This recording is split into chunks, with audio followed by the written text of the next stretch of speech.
Voilà, bien-aimés dans le Seigneur, de partout où vous vous retrouvez, que Dieu vous bénisse abondamment.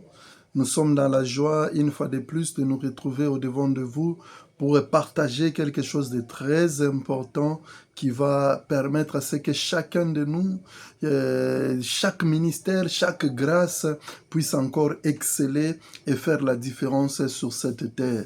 Bien-aimés, car nous sommes sans oublier qu'en tant que serviteurs de Dieu, Dieu nous a appelés pour nous amener dans les hauteurs, pour qu'au travers de nous, nous puissions amener la lumière dans le monde.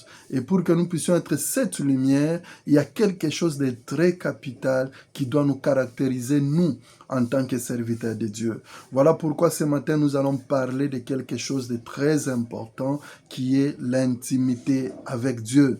Bien-aimé, avant de commencer mon sermon, je tiens à rendre grâce à Dieu pour la vie de mon père spirituel, l'apôtre Yves Nathan Kassongo, de partout où il se retrouve en ce moment. Que son Dieu soit béni pour la grâce qu'il lui a faite sur cette terre.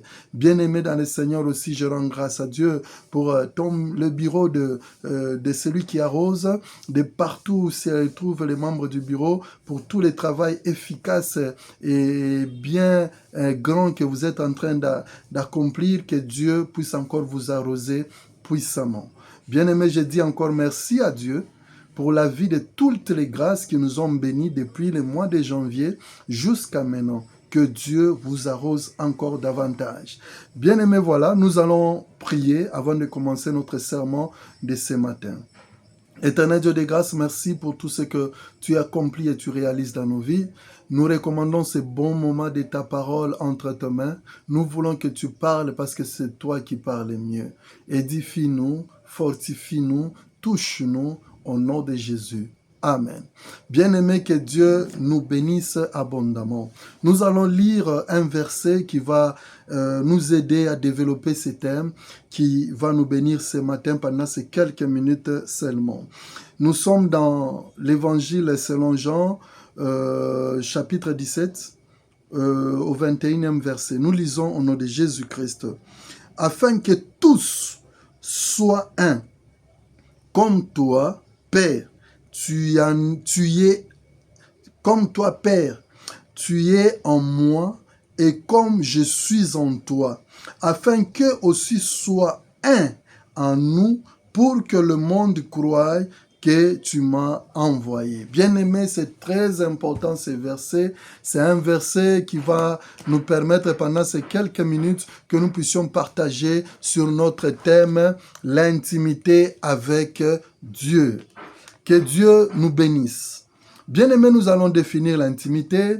L'intimité avec Dieu, c'est cette partie profonde de l'homme, ou disons l'intérieur qui se connecte à Dieu. C'est ça, être intime avec Dieu.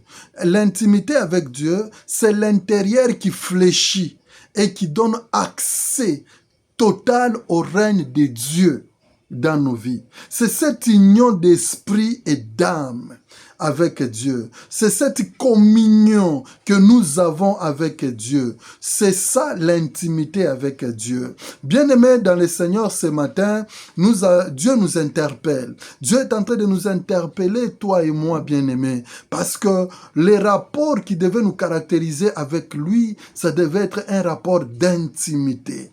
Plusieurs aujourd'hui sur cette terre prient.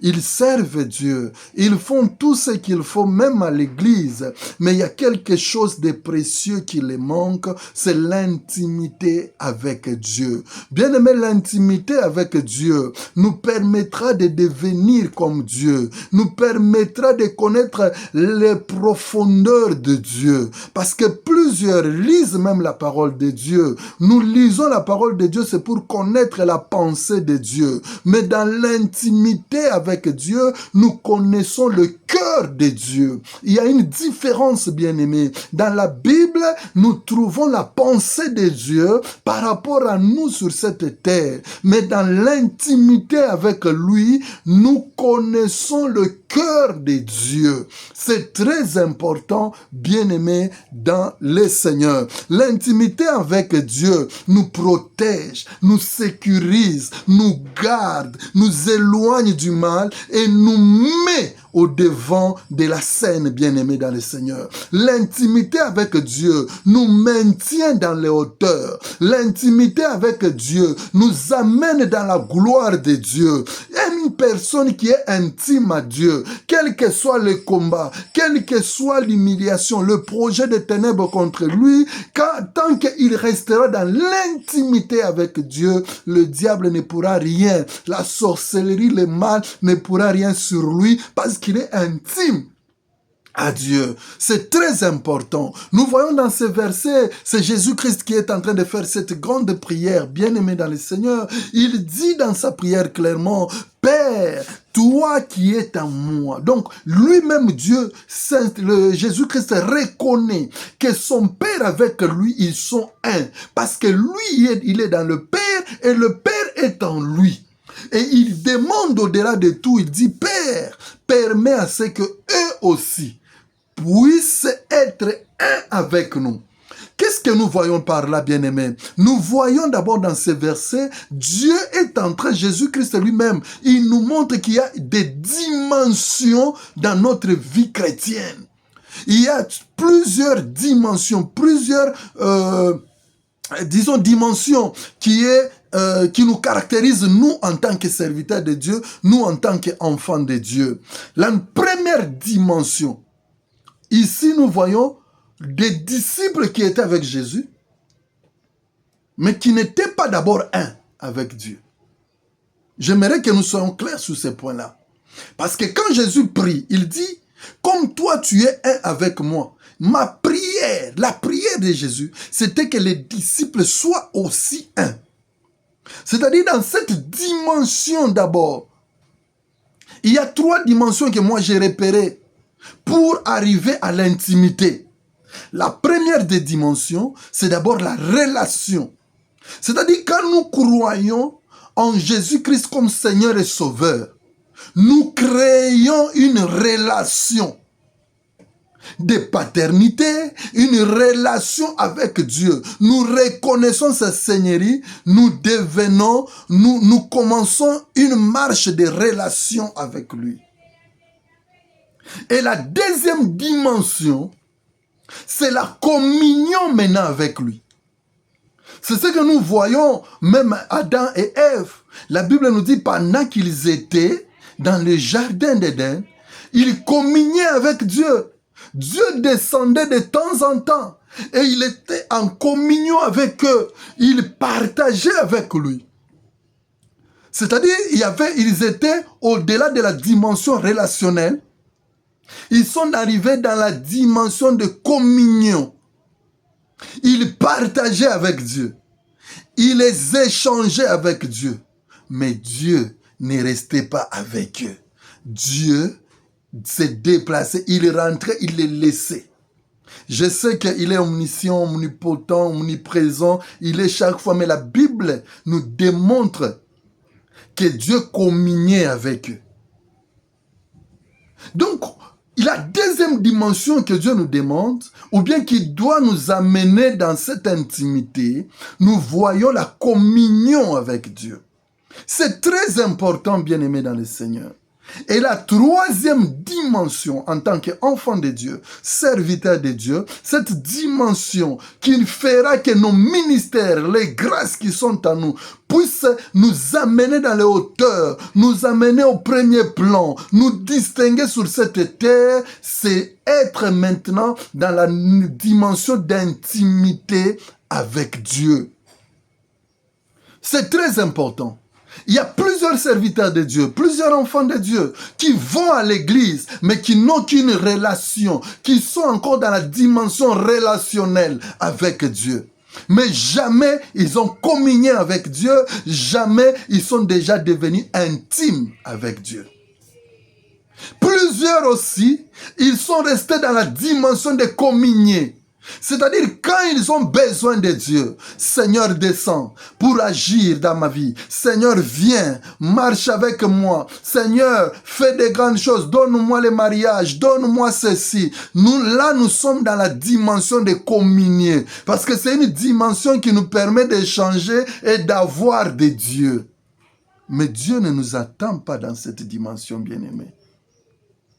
En tant que serviteurs de Dieu, nous ne devons pas être dans une dimension relationnelle. Nous ne devons pas rester dans une dimension de communier, mais nous devons aller dans la dimension d'intimité. Quand nous arrivons dans la dimension d'intimité, nous n'avons plus de volonté. La dimension d'intimité, nous n'avons plus de volonté. C'est Christ maintenant qui s'impose dans nos vies. C'est lui qui amène sa volonté dans nos vies. Bien-aimé dans le Seigneur, tu es dans quelle dimension de ta chrétienté avec Dieu? Tu es encore dans la dimension relationnelle? Ou c'est toi qui conduis ta vie et tu appelles Christ de venir, de s'associer à tes décisions? Parce que c'est ça la dimension relationnelle. La dimension relationnelle, c'est une dimension où nous prenons des décisions personnellement et nous associons Dieu dans notre position. Non, bien-aimés dans le Seigneur. Dieu veut que nous montons des dimensions avec lui. Tu es encore dans la dimension de communier ou tu es dans la dimension d'intimité? Bien-aimé, une personne qui est dans la dimension d'intimité, il vit dans la gloire de Dieu. Une dimension qui est dans l'intimité, une personne qui est plutôt dans la dimension d'intimité, il n'a plus de volonté. C'est la volonté du ciel qui s'impose maintenant dans sa vie. Jésus-Christ apprend la prière à ses disciples. Il dit, vous prierez ainsi, notre Père qui es aux cieux, que ton nom soit sanctifié. Que ton règne vienne sur la terre comme dans les cieux. Ça, c'est la dimension d'intimité, où le règne de Christ descend dans nos vies, où la pensée de Dieu, où le désir de Dieu s'impose en nous. La dimension d'intimité. Bien-aimé dans le Seigneur, est-ce que toi qui me suis en ce moment, toi serviteur de Dieu, pasteur, apôtre, prophète, diacre, docteur, évangéliste, est-ce que tu es dans la dimension de relation, de communion, où tu y es déjà arrivé dans la dimension d'intimité avec Dieu? C'est très important, bien-aimé. Nous avons échoué dans nos ministères, dans nos parcours avec Dieu. Pourquoi? Parce que nous sommes restés dans cette dimension trop bas des relations et de communier. Et pourtant, Dieu nous attend dans la dimension d'intimité. C'est très important, bien-aimé dans le Seigneur. L'intimité avec Dieu nous permet de connaître le cœur de Dieu. L'intimité avec Dieu nous permet de connaître le cœur de Dieu, c'est-à-dire la volonté de Dieu, l'intimité avec Dieu. La Bible nous dit, fais de l'Éternel tes délices, il fera ce que ton cœur désire. Ça, c'est une dimension relationnelle. Parce que là, c'est Dieu maintenant qui vient réaliser tes désirs. Dieu nous attend dans l'intimité. Cette intimité qui avait amené Christ à la croix. Christ, voyant ce qui devait arriver, il a dit, éloigne cette coupe, mais seule ta volonté. Quand il a dit la volonté, il a accepté l'intimité. Il a accepté tout pour rendre gloire à Dieu. Bien-aimé dans le Seigneur, cette journée, Dieu te demande d'être intime. Dans ton ministère, sois intime à Dieu. Parce qu'une personne qui est intime à Dieu n'est pas une personne superficielle. C'est une personne de profondeur. Pierre avait accepté l'intimité avec Dieu. Quand nous regardons dans la Bible, même Abraham, quand il a accepté l'intimité, c'est-à-dire il a accepté de laisser son père, de laisser tous les biens, les avantages qu'il avait, et d'aller là où Dieu l'a indiqué. C'est ça l'intimité. L'intimité avec Dieu, c'est avancer sans voir. L'intimité avec Dieu, c'est faire la volonté de Dieu sans connaître même l'issue. C'est faire confiance en Dieu. Abraham a accepté et Dieu l'avait béni avec Isaac. Une personne qui est intime avec Dieu, il devient ami de Dieu, il devient Dieu sur terre, il connaît le langage de Dieu. C'est comme ça qu'Abraham se retrouve à la montagne, là où il devait sacrifier son fils Isaac. La Bible nous dit, Dieu avait parlé à Abraham, mais Abraham avait vu. Bien-aimé dans le Seigneur, quand tu entres dans l'intimité avec Dieu, tu écouteras, mais tu verras. Tu écouteras, mais tu verras comme Dieu. L'intimité avec Dieu avait rendu Moïse Dieu devant Pharaon. Pharaon était un Dieu adoré, célébré. Mais parce que Moïse était intime à Dieu, l'intimité avec Dieu avait permis à ce que Moïse soit Dieu devant Pharaon. C'est comme ça que la Bible nous dit, je te ferai Dieu devant Pharaon. Pourquoi? Parce qu'il était intime avec Dieu. Même devant la mer Rouge s'était séparée. Pourquoi? Parce que Moïse était intime avec Dieu. Même pendant qu'il marchait dans le désert, la manne pouvait tomber. Pourquoi? Parce que le peuple qui marchait dans l'intimité avec Dieu. Je suis en train de prier pour le ministère d'une personne. Bien-aimé, sors de la relation. Venez, monte dans la communion. Sors de la communion. Entre dans l'intimité. Dieu va séparer la mer Rouge qui se tiendra devant ton ministère. Dieu va te distinguer. Dieu va faire des grandes choses. J'ai toujours aimé quand Josué avait arrêté le soleil. La Bible nous dit, le soleil s'était arrêté. Pourquoi? Parce que la personne qui avait parlé était intime à Dieu. Bien-aimé, quand tu es dans l'intimité avec Dieu, tu seras capable de déplacer les montagnes. Tu seras capable, bien-aimé, de changer même les données négatives en positives dans ta vie. J'ai prie pour toi, serviteur de Dieu, de partout où tu te retrouves. Sois dans l'intimité avec Dieu, tu marcheras sur l'eau. Sois dans l'intimité avec Dieu, les montagnes vont fléchir devant toi. Sois dans l'intimité avec Dieu, l'échec changera en réussite. Sois dans l'intimité avec Dieu. La gloire de Dieu se manifestera.